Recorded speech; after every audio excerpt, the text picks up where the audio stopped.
The lines of the Christmas classic, It's a Wonderful Life, are as familiar as family. What do you want? You want the moon?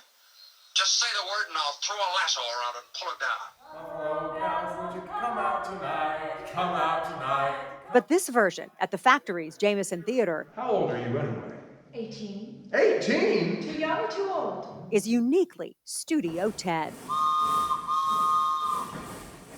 It takes place in 1947 on Christmas Eve night in Franklin. It's a Wonderful Life, a live radio play, will mark Patrick Cassidy's directorial debut, a new role for this musical theater star. What do you believe Patrick Cassidy, your name, your family, brings to this theater? Hopefully it brings, maybe some credibility in the theater. I've had 40 years in the theater. The theater is everything to me. When one of his two sons, with wife Melissa Hurley, signed a record and publishing deal in Nashville, Cassidy started looking from California at local theaters.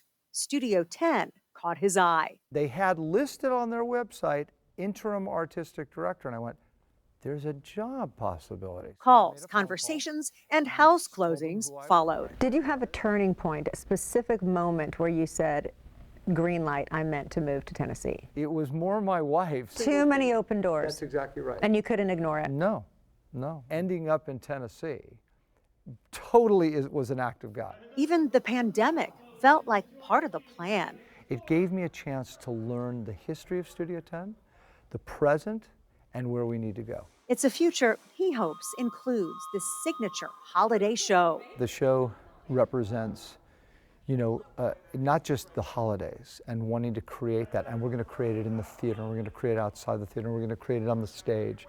But the show also represents this thing of coming together again and coming back into a live space. This could be a transformative Christmas thanks to this production. Do you realize that? The idea is that this becomes our Nutcracker, as the ballet has. This becomes our Christmas Carol, that this becomes Studio 10's holiday show that people expect.